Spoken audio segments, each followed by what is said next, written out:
Hello everyone, welcome to Agri.Rankers. So this is the second video in the Nabard daily quiz segment. So let's begin with the solving questions.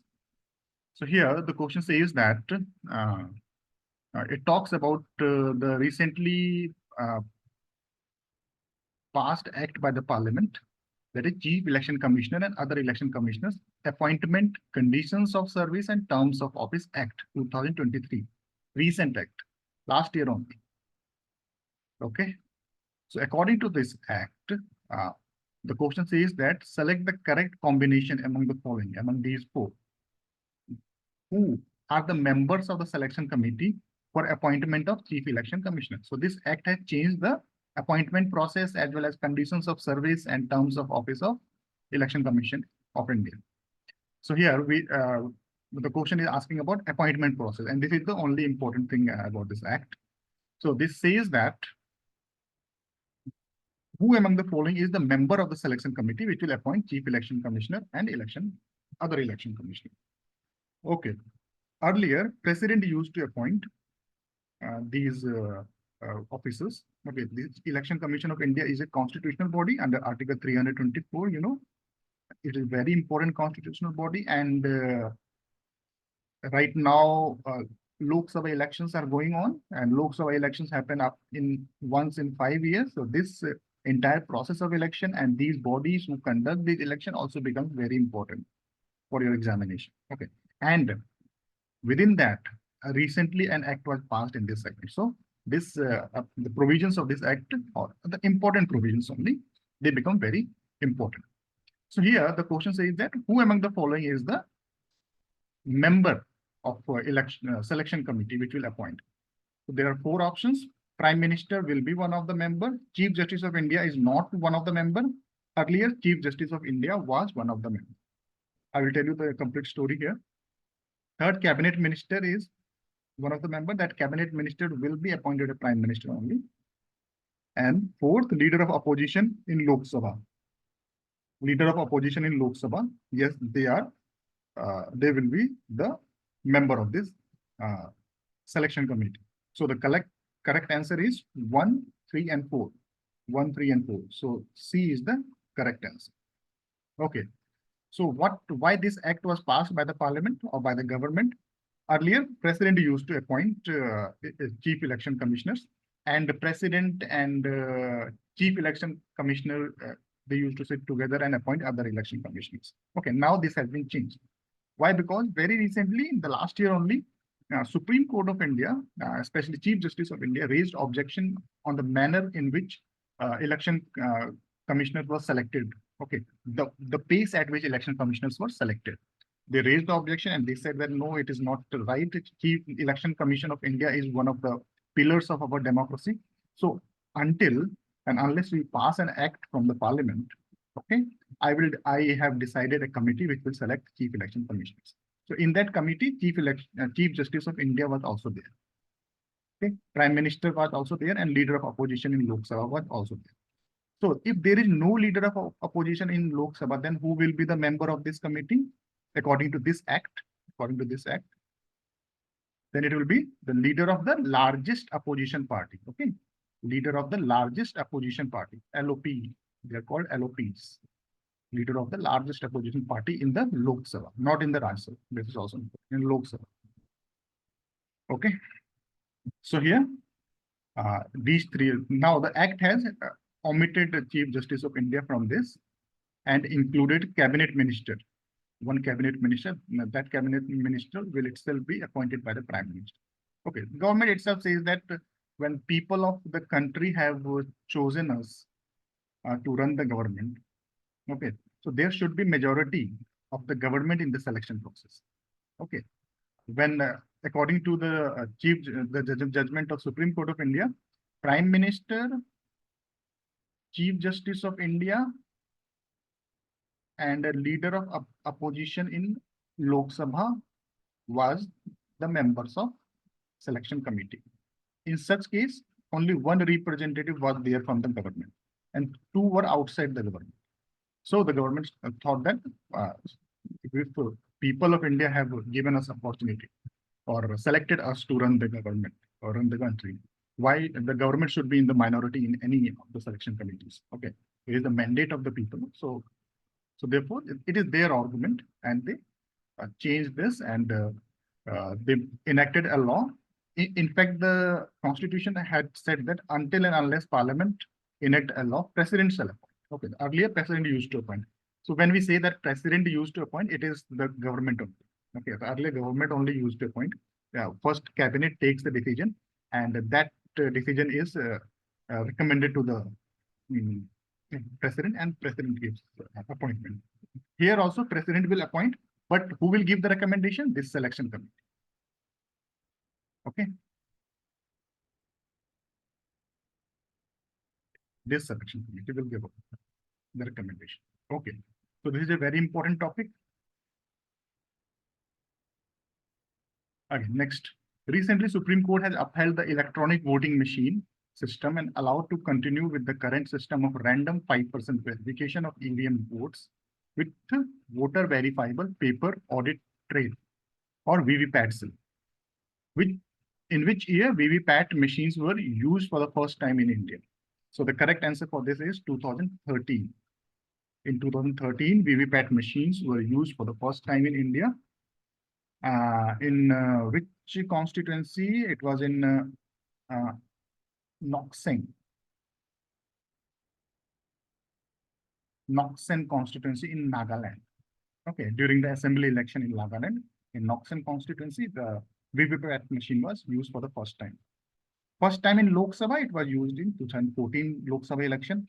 First time when the VVPAT machine was completely used in all the polling stations, VVPAT machines were used. It was in the 2019 Lok Sabha elections. Okay. Now, more than the question, this event is important. Supreme Court's judgment on VVPAT. It said that this 5% verification should be there for VVPAT slips. See, number of votes casted in EVM machine by the voter, and the slips that will be generated by the VVPAT machines. Okay, that should match. Okay, 5% verification. Actually, it's not 5%. It is 5 EVMs. Okay. Supreme Court said that 5 EVMs from each 5 EVM per assembly constituency will be matched with VVPAT. Okay. And in case of general election or Lok Sabha election, 5 EVM per assembly segment of the parliamentary constituency. Per assembly segment. Assembly segment means that, you know, in a state, there are so many assembly seats, okay, from where MLAs are elected. Okay, there are so many assembly seats from where MLAs are elected. And within a state, there are fewer number of the parliamentary seats from where MPs or member of parliaments are elected. Okay, so in each parliamentary constituency, there are many assembly constituencies are covered. So within a parliamentary constituency, if suppose there are 1, 2, 3, 4, 5, 6 assembly constituencies are being covered in a parliamentary constituency. So from each of the parliamentary, assembly constituency, 5 EVMs will be matched with the VVPAT machines. Okay, VVPAT, you know, when the voter casts the vote, that the VVPAT machine will show the name of the candidate and the party to which the candidate has voted. So by looking at that VVPAT slip, voter can be satisfied that yes, my vote has went to the correct candidate. Okay, so this is for the increasing the transparency of the election. Okay, so first, earlier it was only 1 machine per assembly segment and 1 machine per assembly seat.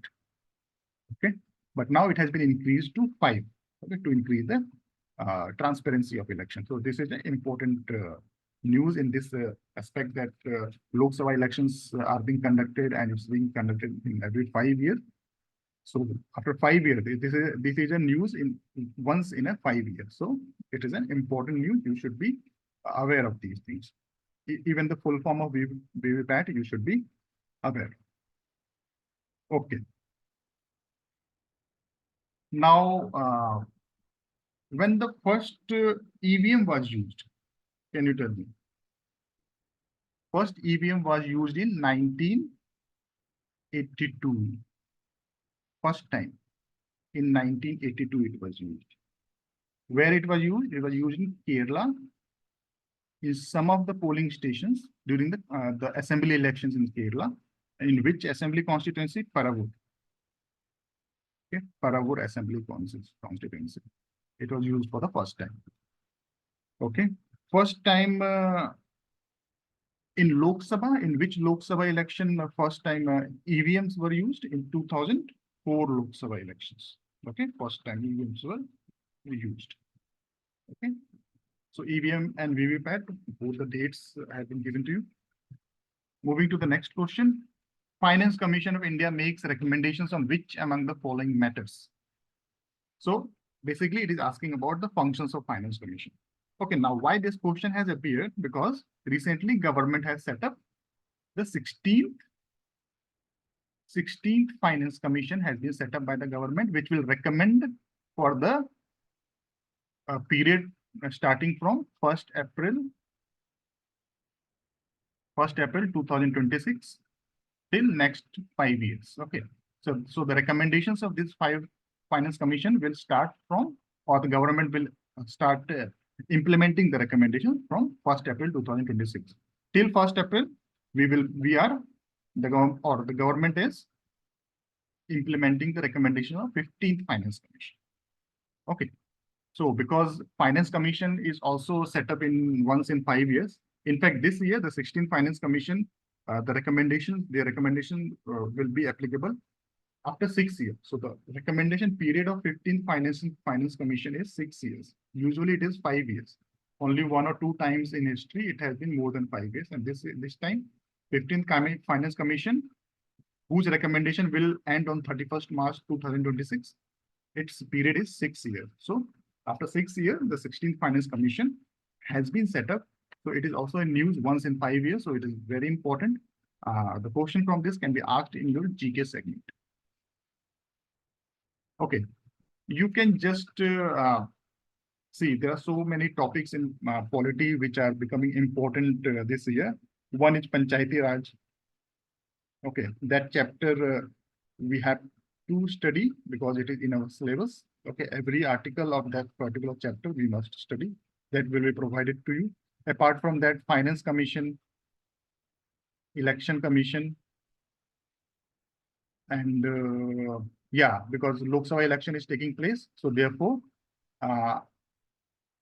RPA, Representation of People's Act, only important provisions. Okay, Representation of People's Act, as well as the parliamentary system in India.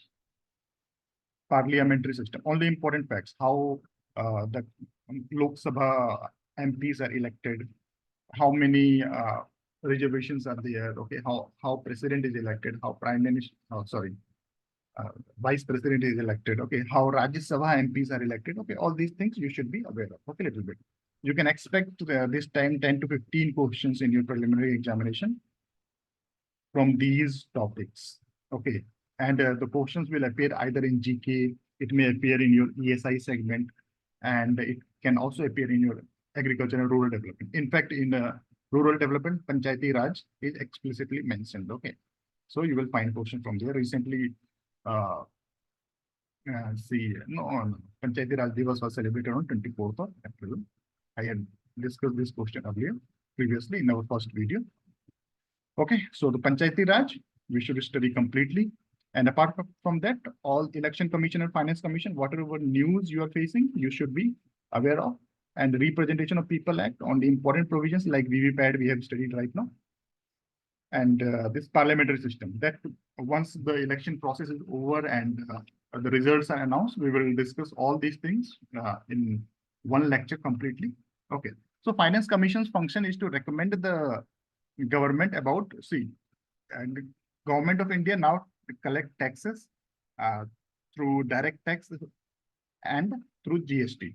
Okay, all the money that is being collected, that should be distributed among the states. Some portion is distributed among the states. So what are the principles that that the government should keep in mind in deciding the share of the states from that particular uh,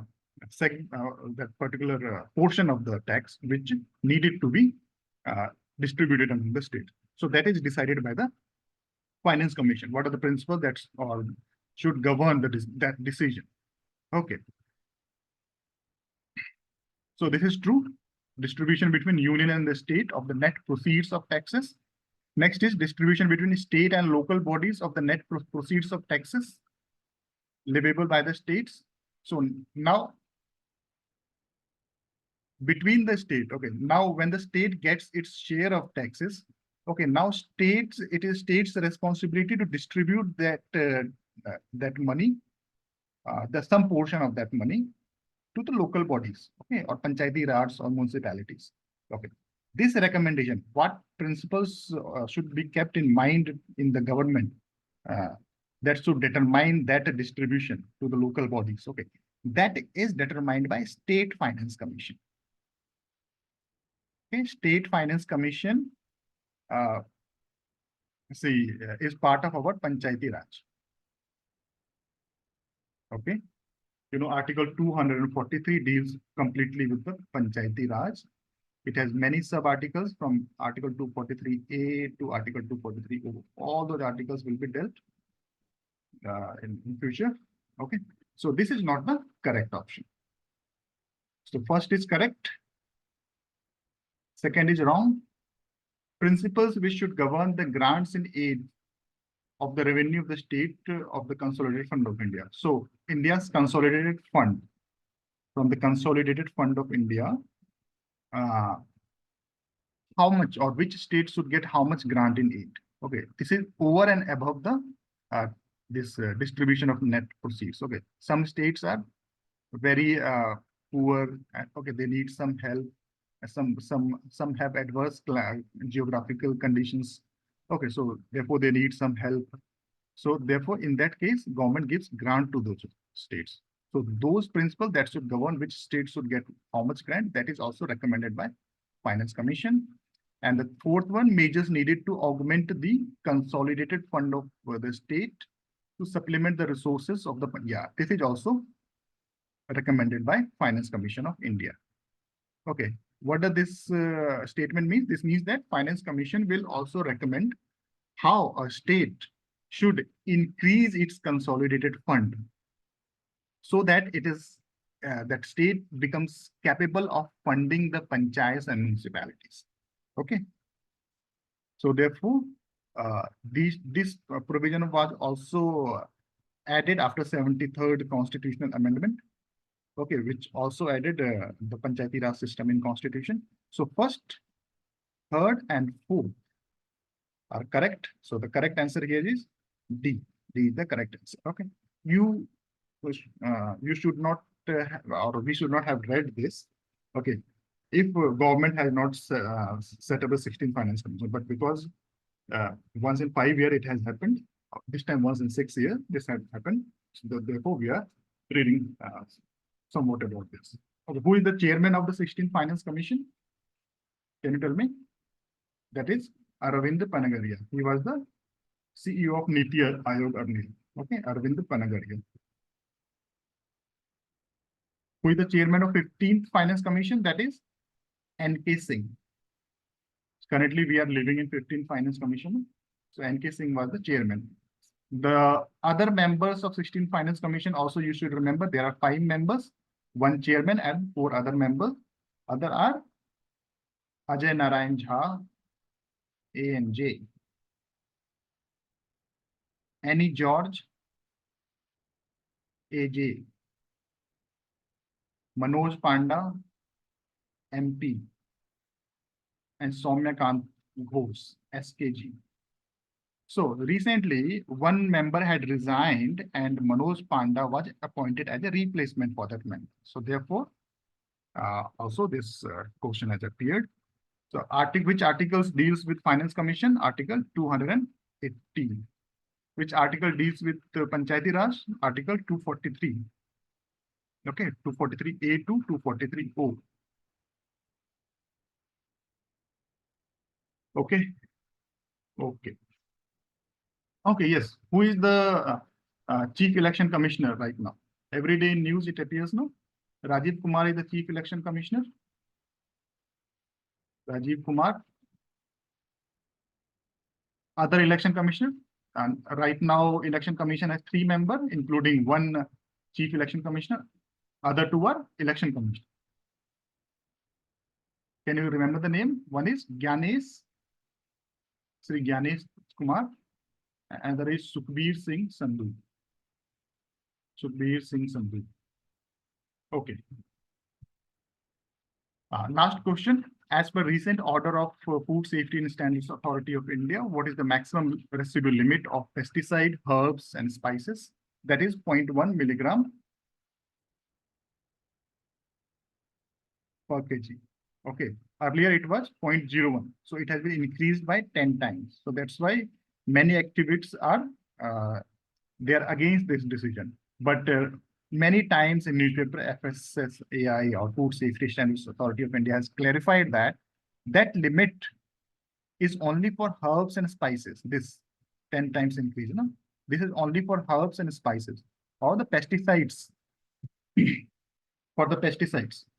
And that too for those pesticides which are not registered with Central Insecticide Board, which means that all other registered insecticide, their MRL is equivalent to the MRL recommended by Codex Commission, Codex Alimentarius Commission. Okay, Codex Alimentarius Commission is an international organization which deals with food safety and other standards in food industry. Okay, so that Codex Commission has given MRL for different pesticides in different crops, different food items. So for all others, that will be Codex Commission recommendation will be followed. And if India has specified, or if the Central Insecticide Board has enough data for some of the pesticides, then the recommendation of Central Insecticide Board will be followed. But here in case of herbs and spices, there are many pesticides for which Central Insecticide Board don't have any data. Okay, so till we achieve to some scientific conclusion based on data, we will follow this limit. Okay. For all those for which Codex have also not given any MRL. So for only for pesticides for which neither Codex has given any MRL nor CIB has any data, for only for those pesticides and only for those herbs and spices, this has been increased. Okay. So many times, 2 or 3 days continuously, FSSAI has given this clarification. So this is 0.1 milligram per kg. So only this number you have to remember from this news. Okay, where is Central Insecticide Board located? It is in Faridabad, Haryana. Okay. So friends, that's all from today's. The next video tomorrow, we will come up with some other MCQs. Till then, all the best. Keep working hard. I'm ending this video.